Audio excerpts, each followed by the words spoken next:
Hey, I want to preface this video by saying it's not a detailed installation by any means. It's just kind of, I was following my friend Jerry. He was kind enough to let me shadow him or watch him do the install. I'm not very savvy with all that stuff, so it was nice to see how it was done.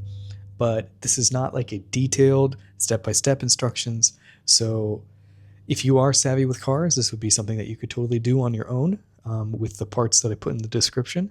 But yeah, for the most part, we didn't have to remove the bumper. The install went very smooth. And now my transmission has a longer lasting life. But yeah, thanks for watching. Just follow along. It's a long video. I'm not going to put any background music on it. Just watch, enjoy. Thank you so much.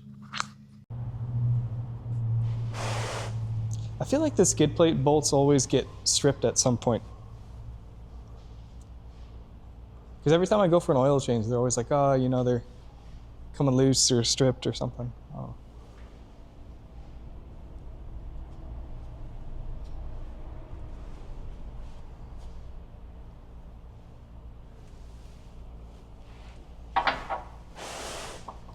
What's it look like? Easily accessible. Okay. So we need 10 millimeter. We'll take these brackets out of the way. Okay. Pretty sure that's a 12. You wouldn't really use a high torque for those, like these 10 millimeters, right? No. No. You just use them all. Yep. Let me grab some batteries.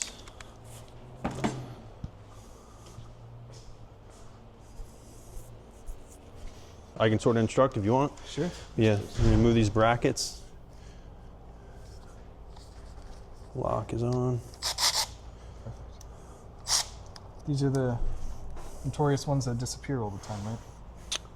We're gonna go here and here on both sides.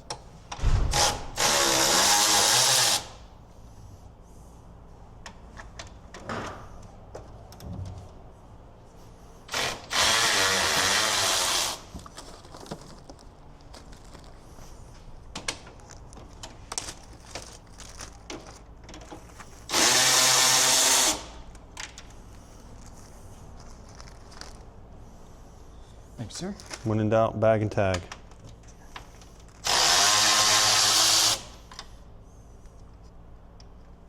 There you go. Thank you. Ah, Zip tie. good tie. I think that's all the light harnesses.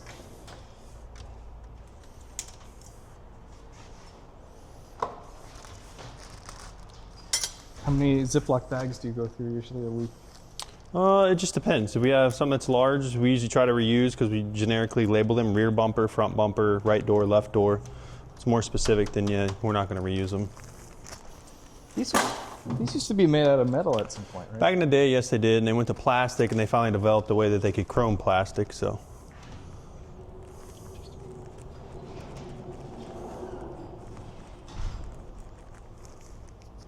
Okay, cut another zip tie. We'll remove the horns to make room for the new bracket. Okay.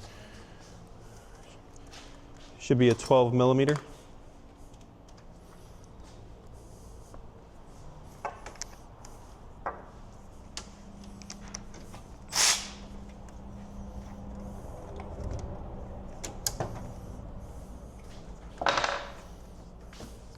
Thanks, sir. Just these two? Yep, those two will remove the horns. We'll be able to get those out of the way, make room for the new bracket. Just come up a little bit, break it loose.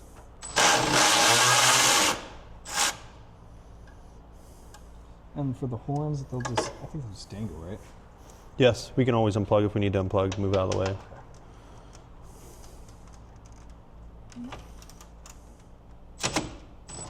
Just come up a little bit, get it to break free.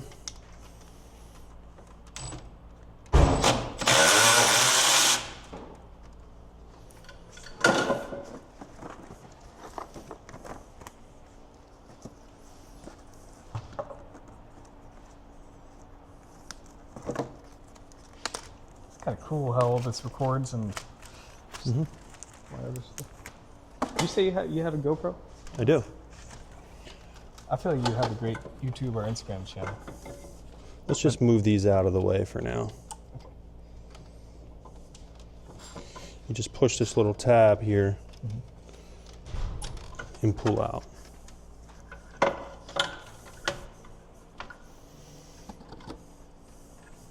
These feel so cheap. There's not much to them.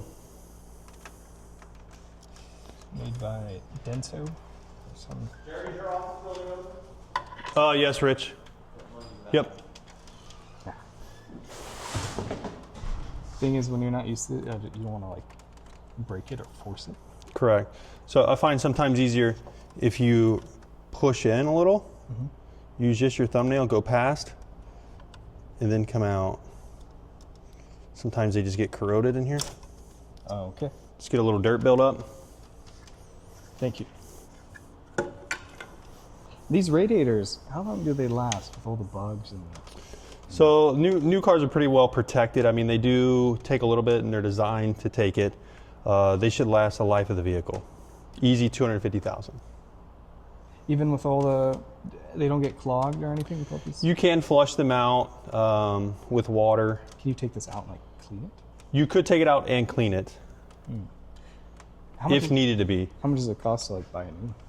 New radiators now, I mean, depending on what you want to go with. If you want to go with a cheaper aftermarket, if you want to go with the factory, they can range anywhere from $200 to $400. Then you have to take in the cost of labor, your coolant. It could be $750, $800. Okay. So we made room for the new cooler. So now we need to grab our bracket and see how those.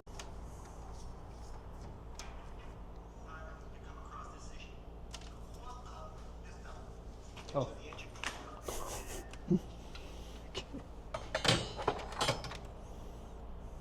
I think when he made that video, they didn't have this bracket out at that time.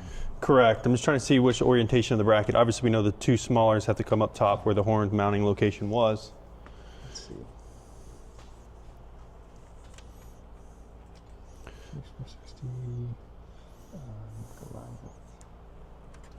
out. Let's see.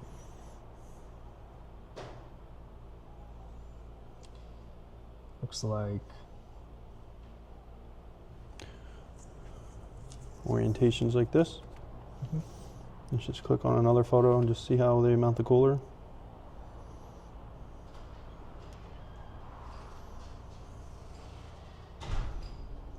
Okay.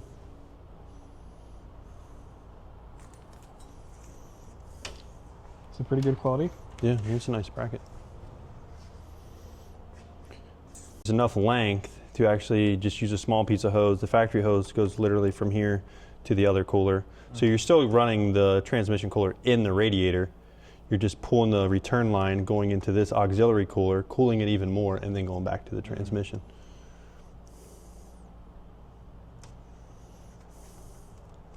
So we just need those bolts and nuts washers so we can go and attach this. I think those are for the mount itself. Ah, the mount itself. Okay. Yes, for down here. I don't know if they included the actual nuts and bolts. I think I did. I think I got some. I don't know if this will be enough. Do you think it'll be enough? Yeah, we'll be good.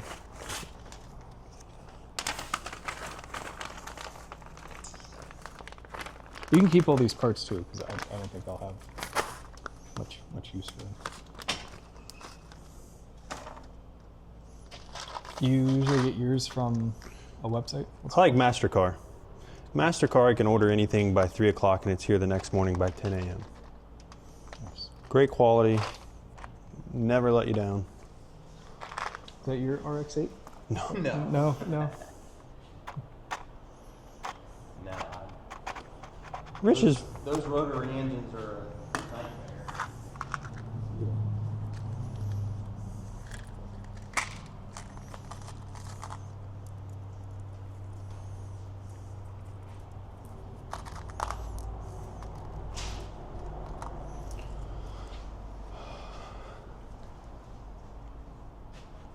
I wonder why they put the power steering fluid hidden underneath this.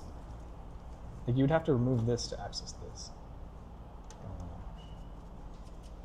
To fill it. I mean, you could kind of like pry it and like kind of fill it.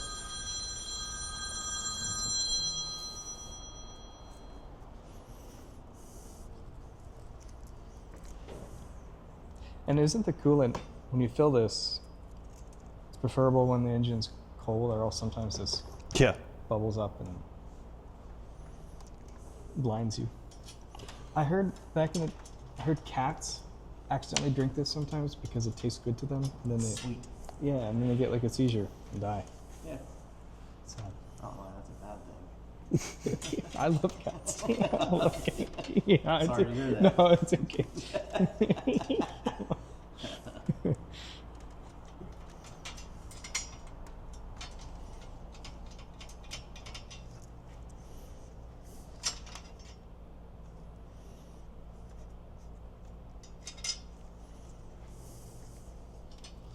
Well, I'm gonna get out of here and move on to the next one. Rich, you enjoy your Friday. I will. You going riding this weekend or what? I don't know. It being Mother's Day weekend, Oh, yeah, that's right. Yeah, that's true. we may go for a little ride, but who knows? Have a fun weekend. Yep. See you guys. So let's pull up that photo again to make sure we have the cooler oriented right on the bracket before we go ahead and tighten all this down. Let's see. So it looks to be, yep, the bend is there. Let's go back to the other photo. Yep, high mount here, cooler.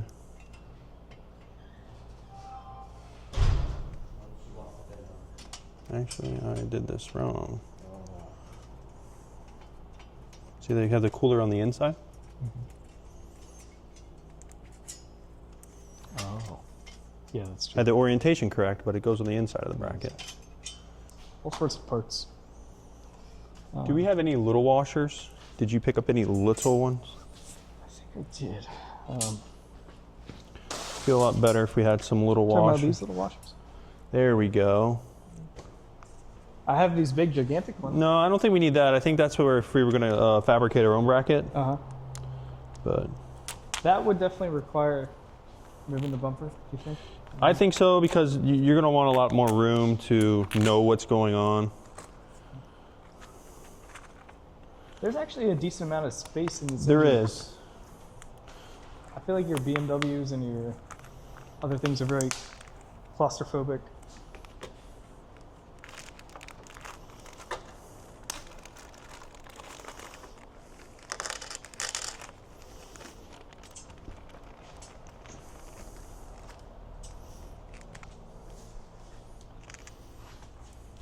It said this was, Looks like it's galvanized. yeah, it's galvanized. But I don't think it's stainless steel. It's not stainless steel, but it's definitely galvanized, which is still good.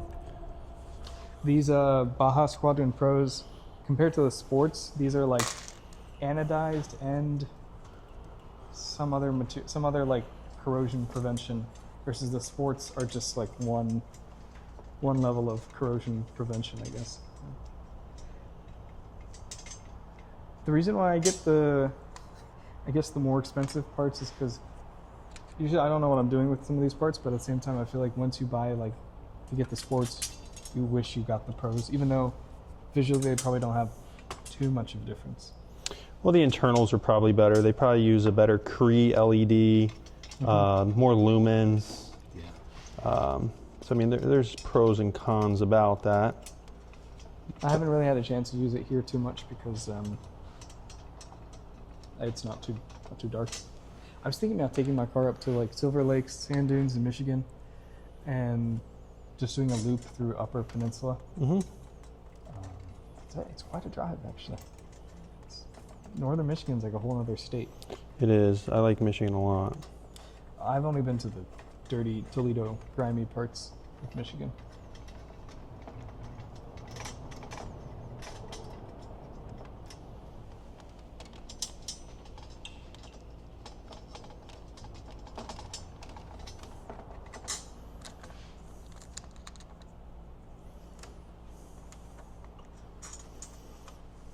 People upgrade their horns? Not necessarily. I mean, there's really no need. unless you're just going for fun. I use them today. People, you know that turn that takes you into Piata and Panda Express on Mason Montgomery Road? Yes. Somebody decided to use like the through lane to take a left turn. So like, I don't know, yeah, I had to like swerve into the other lane. It was just chaotic. Cincinnati isn't usually that bad for driving, especially around here, but in this suburb, you do get your occasional, I don't know, it's just, sometimes you just want to like, it's better just to forget about it, but sometimes it's like in the moment, so Can be frustrating. yes. The incompetence of others. And what's bad is though, texting and driving is so commonplace with a lot of the safety features in cars now that alert you. I don't think texting and driving is going to go away. I was having this conversation this morning with actually the Mason Fire Department, where it's astonishing to them how many people don't know what to do when a fire or a police car are coming. People just pull over in the center, they pull over to the left, they pull over to the right.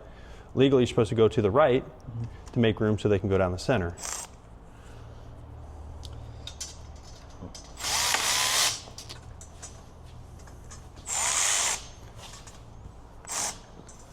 Felt it hit my foot.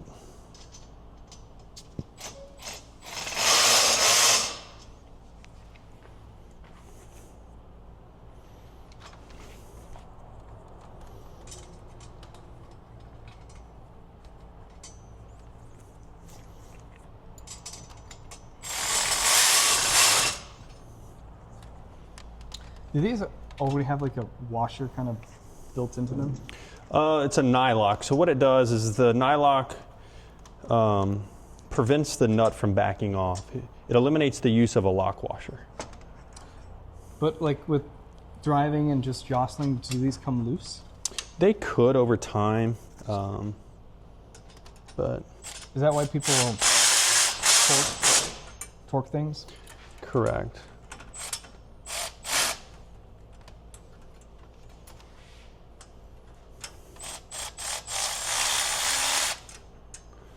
I didn't put a nut on that one.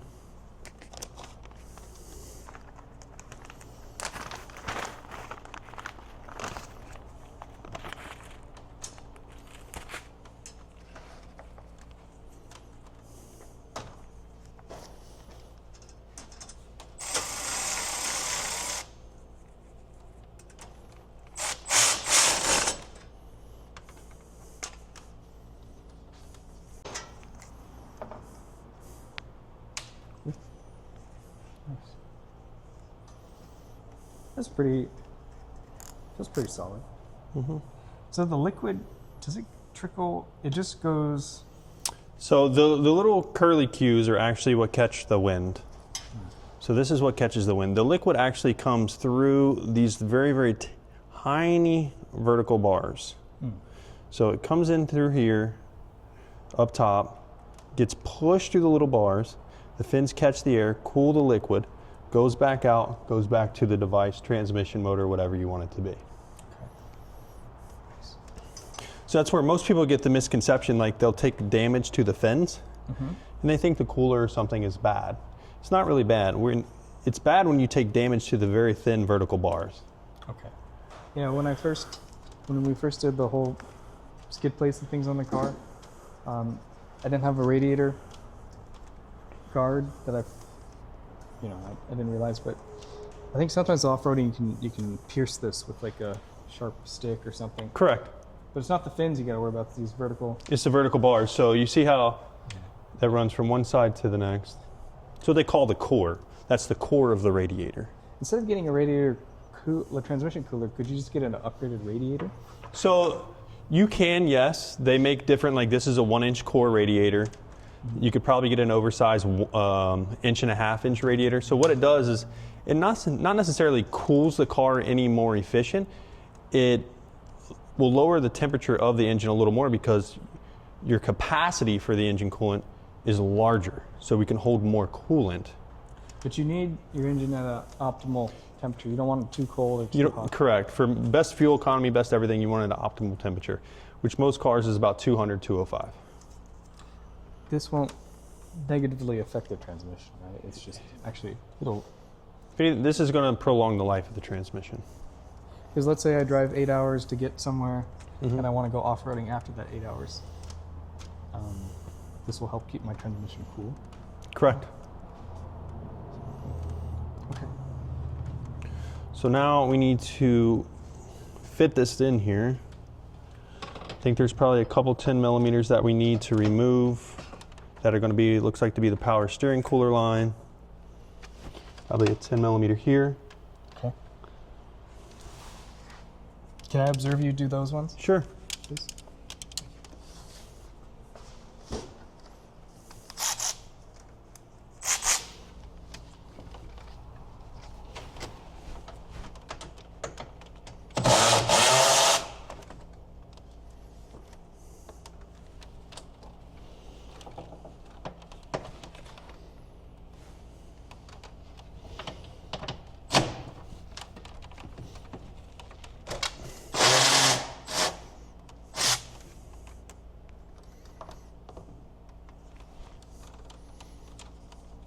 Is that one your favorite tool?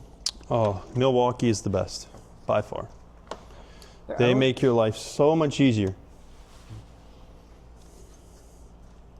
Is there any other brand that you try? I mean, DeWalt is nice, truly, but the only issue with DeWalt is their tool selection is nowhere near Milwaukee, by any means.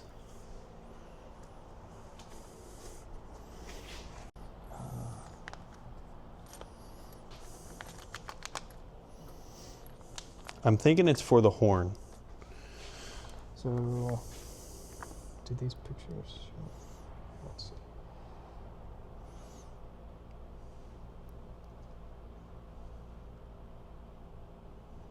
Oh, this show- Let me see. Installation.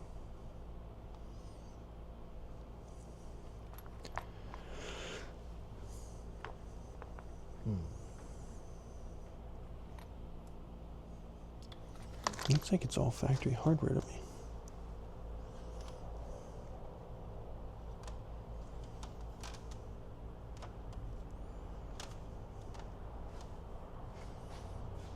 Yeah.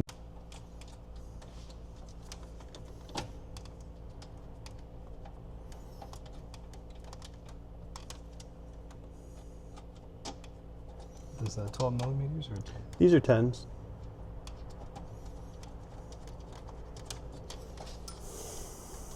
The good thing is, with this skid plate, is that if you drop it, you know where it goes, I guess. This is true.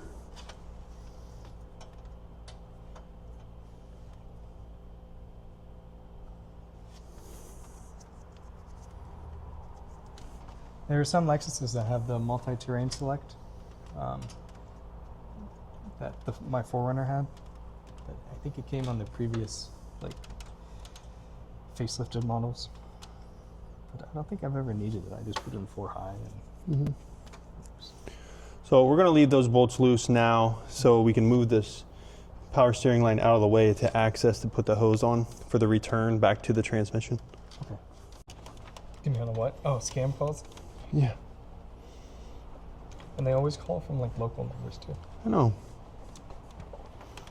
But it's for things that when you bought your new car, did you keep getting these like extended warranty letters? All the time. Not the calls, but the letters. They're like your car, and it's like some janky company like that looks legit, but they want to sell you a warranty. And I guarantee you, if you had a claim, they wouldn't honor it. Correct. Do you need a pan at all? No, I'm just trying to. Just want this hose to go on there quite a bit.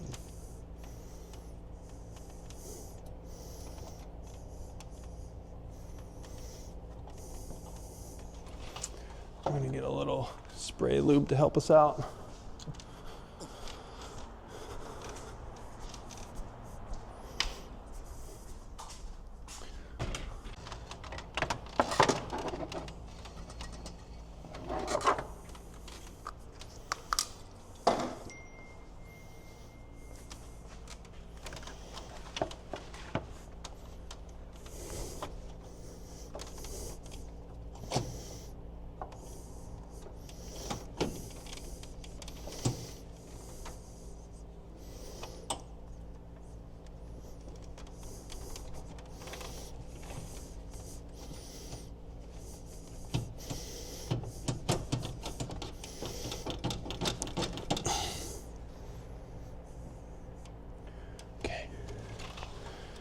good. Is this trim piece in the way at all? No, we're good. We got it past where we needed it to go. Work the clamp down there.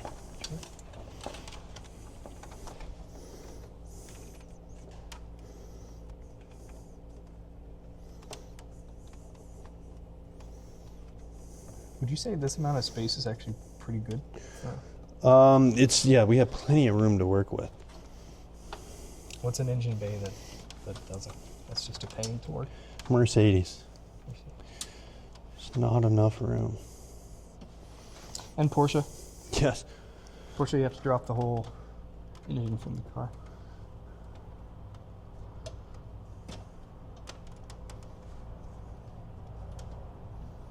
Would you ever get a Porsche 911? Of course. I think Yeah. 4S is the best, one of the best handling cars. 4S, yeah. I would get the GTS. It's the turbo without the turbo. Prestige, I guess. But nobody really finances those cars unless they have the money to finance it, and just. Can we hold anything? Just trying to get this thing on there. Actually, if you can hold out on that power steering line, just pull it towards you.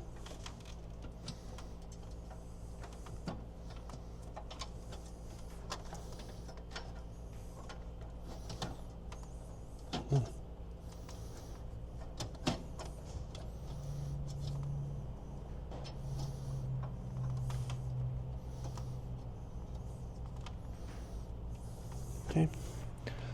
What is that, a 1/4 inch?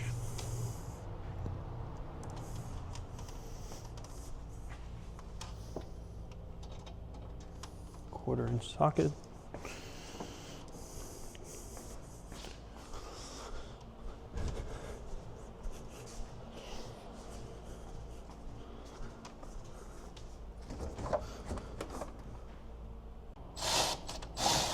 Get an extension.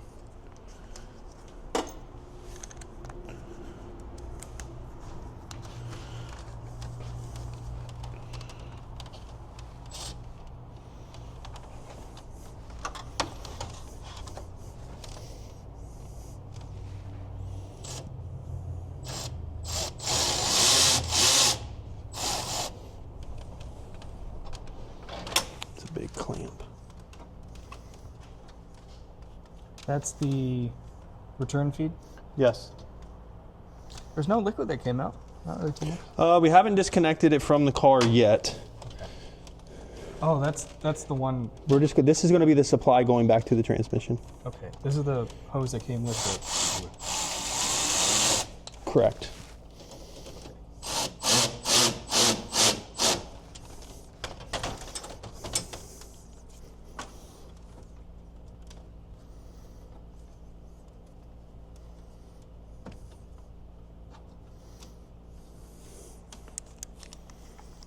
Okay.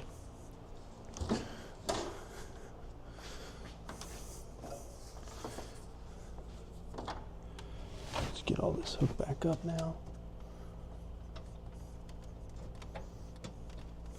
As a general rule of thumb, what is like the last steps usually when you do something like this? Like tightening all this up? Yes, tightening all the bracketry, the horns, those are going to be our last steps.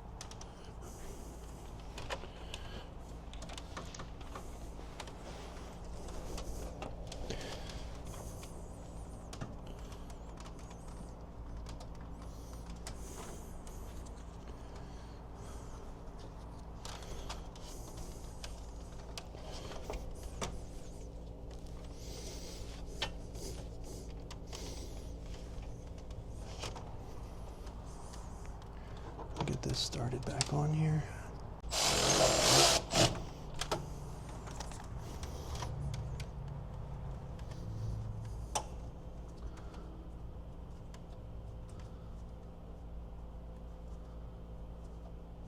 You can barely tell it's there. I know. They did a great job manufacturing it. Mm-hmm.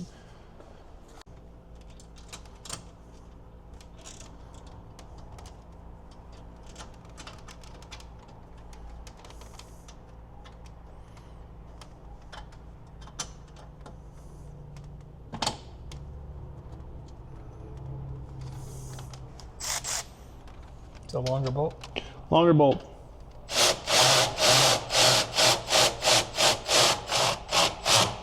What's that holding in? So that holds in the power steering cooling line in the bottom of this bracket. And as you can see, we questioned where those spacers were going. Now that we articulate and tighten this bracket, look at the gap we have here.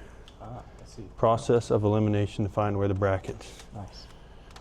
It's probably more ideal to do the bottom bolts than Yes. the top. So now we have our spacers here. That'll come in here. We have longer Allen head bolts to go through the spacers and hold the horns.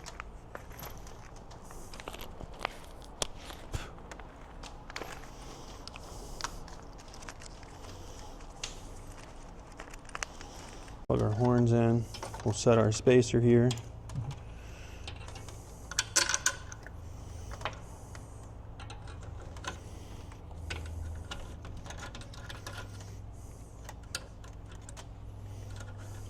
One thing that usually always scares me about working in construction or whatever, it's always electricity or fire. I always feel like those two are the most. Sometimes they're related. Electricity is usually very.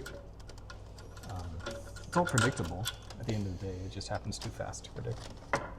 It is very predictable. The biggest thing that I see people mess up when they come to anything with their car, wiring, so on and so forth, is they think all wire is the same. All wire is not the same. You need to know your amp draw, how much current we're going to be pushing. Do we need 16 gauge wire? Do we need 12 gauge wire? 10 gauge wire? And that's how most electrical car fires start, is improper wire. That's why for some of these like lights, yeah, there's probably knockoffs of Baja or even the cables and wires, but they could come from a less reliable manufacturer. Yes. And there's so many different types. I mean, you have oxygen-free copper. How much shielding is on the wire.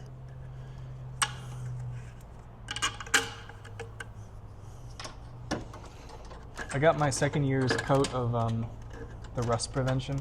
Yeah. I think it does a good job. They do it like within the door panels and everything. It makes it a little like grimy and collects the dust. It's a wax. It's a cavity wax that they use. So. Okay.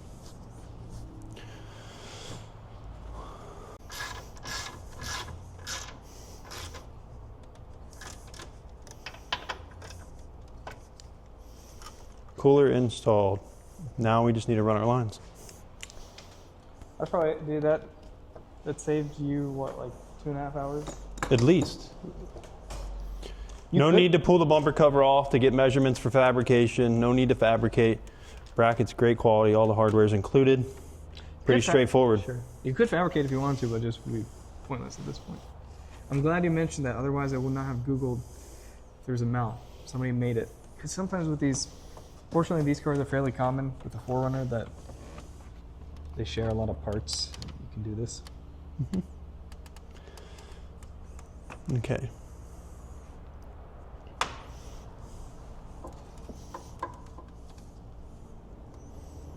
Here.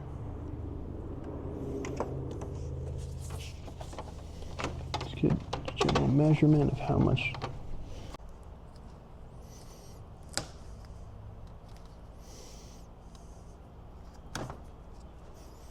Save this. This will be our feed.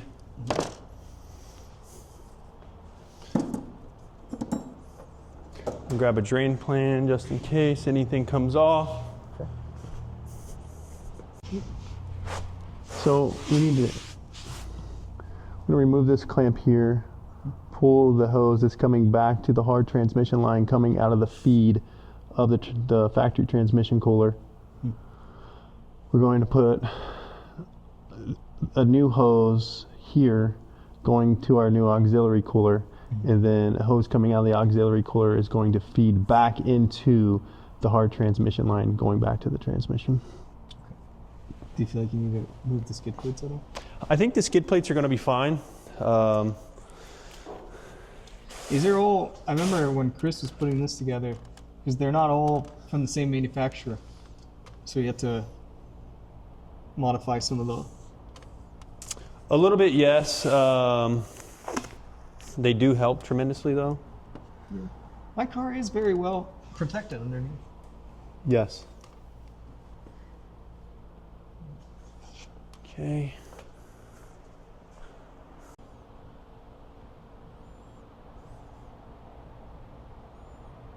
And as you squeeze together, we want to push the clamp Down. Okay, I got it.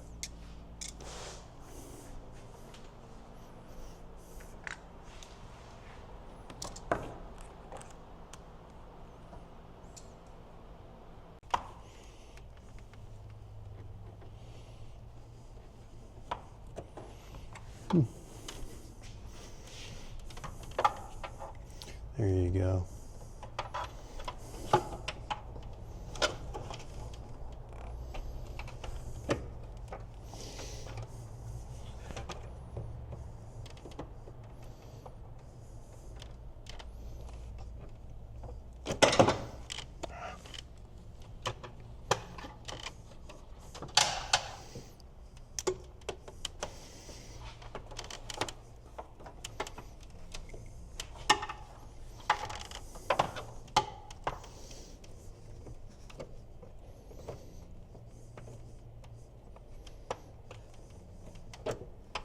Wow, I just can't see what I'm doing.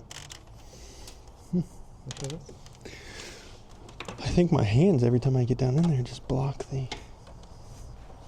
Actually, I'm gonna shine.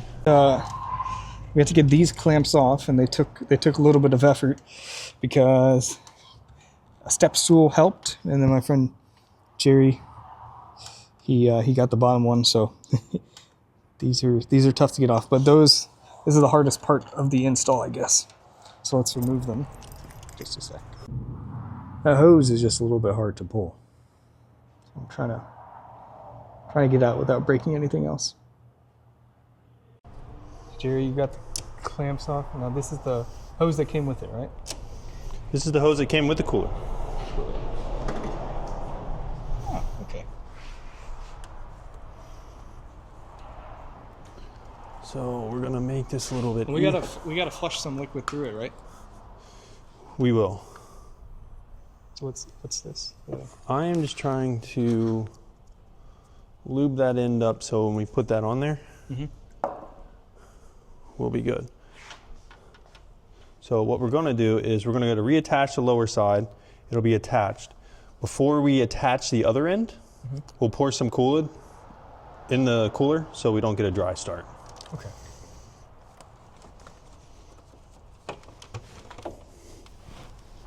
You know, when you're filling liquids, and a lot of those liquids have like that foil cap, sometimes you use a filter when you're filling up oil or whatever. But if you get that like little, piece of like aluminum or whatever in there, is that bad? That is bad, isn't it? Yes. Would you have to like flush out the whole engine? You definitely want to find it because, as you know, these fins are very small. So if you get a piece of foil that goes in there and pushes, it could block 3 or 4 rows of that. I'm saying even for like engine oil or something like that too. Yes. That's why you should always use a little mesh filter or something. Something of that sort, yes. All right, I'm gonna use that step stool. Okay. It was a lot easier when I was coming down. What do I do with the regular pliers? And the step stool.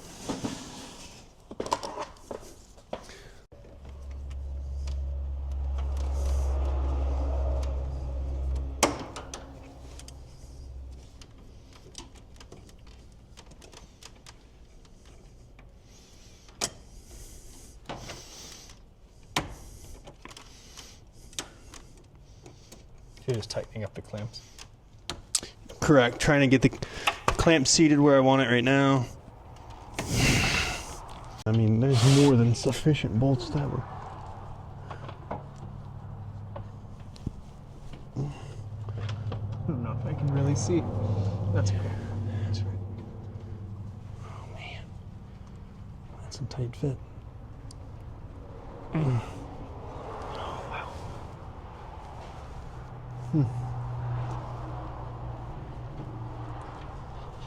Take the glove off. It's causing issues.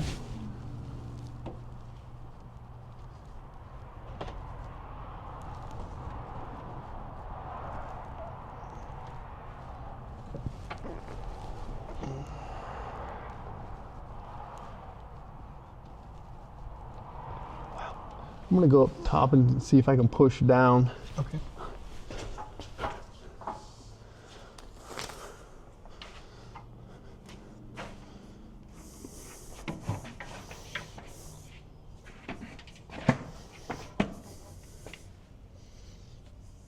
Stuff specifically.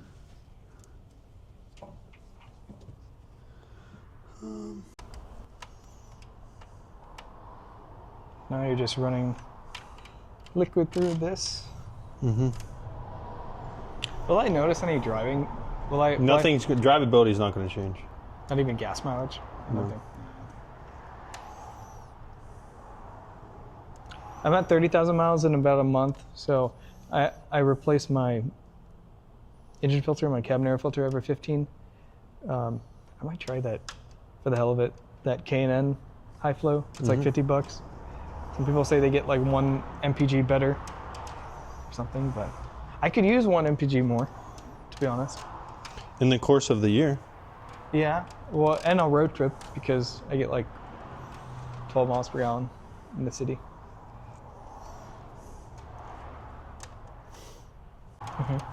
So now I want to pour some coolant in here to prime the cooler. Are you gonna reuse this hose a little bit? I am not going to I'm just using it to help me prime this cooler.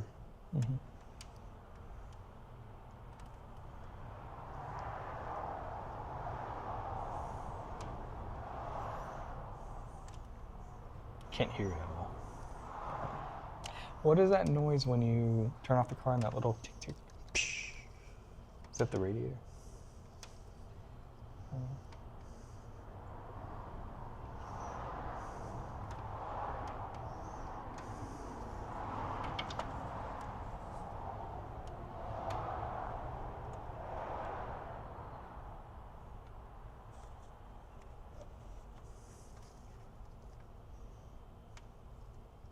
The hardest part was taking off the clamps. Hardest part is removing this factory line here.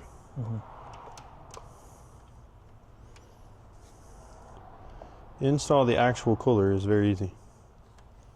Yes.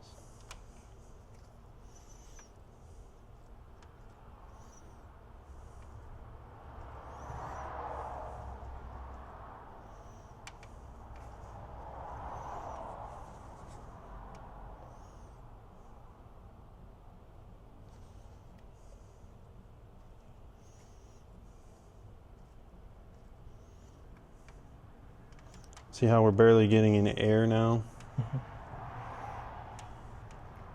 That means it's We're pushed all the air out of the cooler.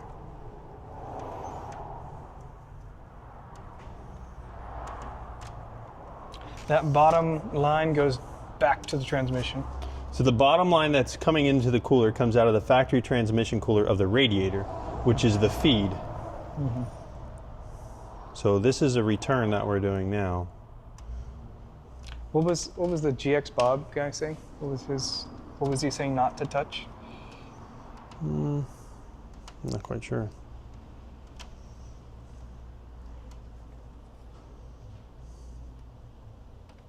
You hold this a second? So I think we're full. Okay. We're not going down anymore. So we'll try not to make a mess here. We'll use our handy dandy clamps on this hose. Pinch the hose.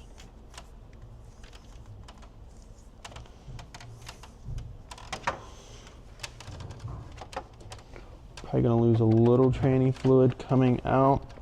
It's okay. But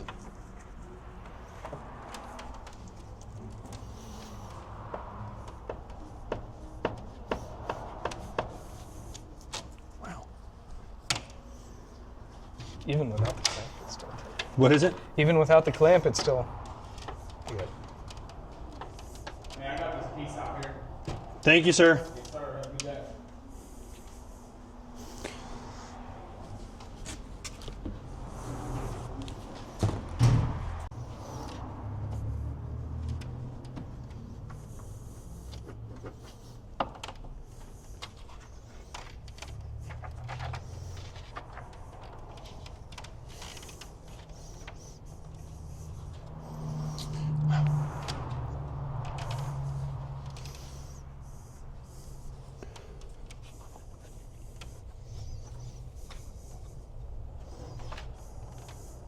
You get a pretty good workout here.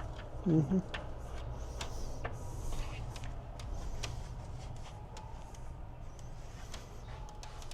Sorry. Oh, no, you're fine. Sure.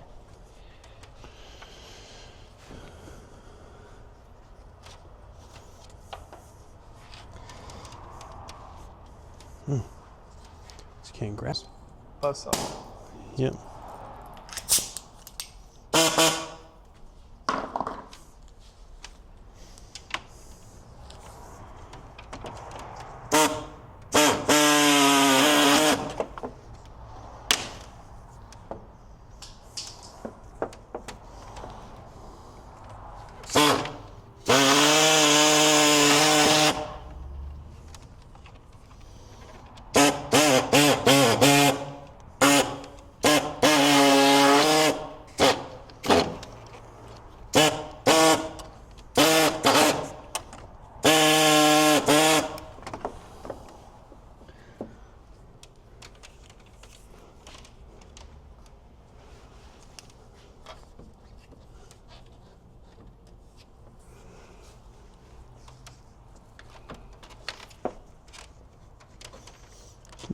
Can you hold that right there?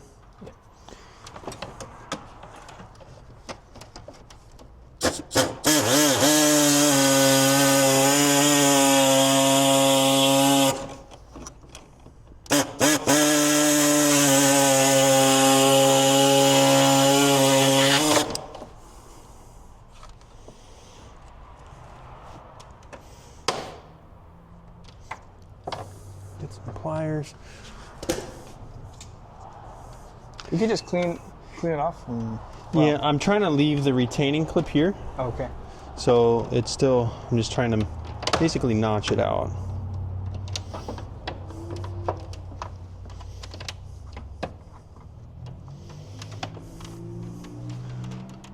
I'm just gonna go as a U.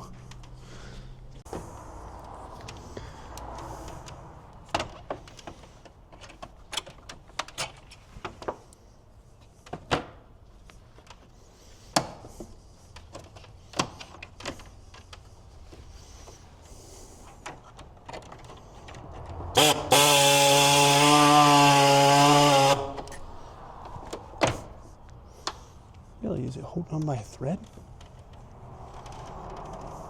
All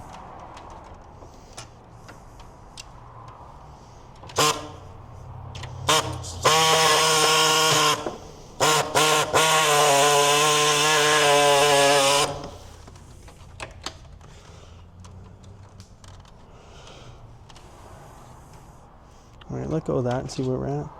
Now we can come out and we can literally run our hose straight through. Be a lot cleaner. Yes. Cleaner. And we're at the angle we want. Less stressful on that. My goodness.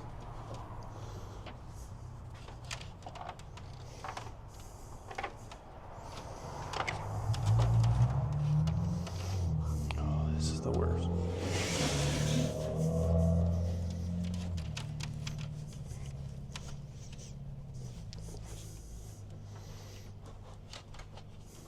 Really?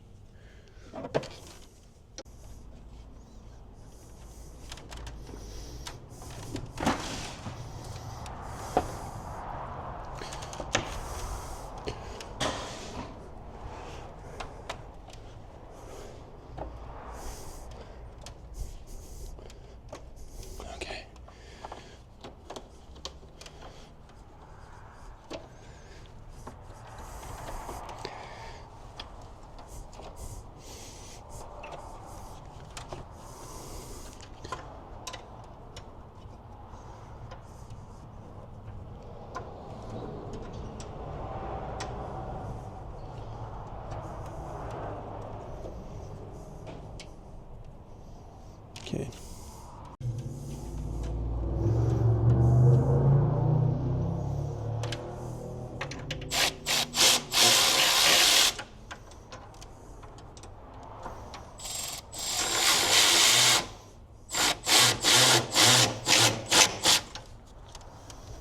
That must be satisfying to do after all of that. You get the clamp on at the bottom one, right? Clamp everything at the bottom is finished. That was the last piece of the top.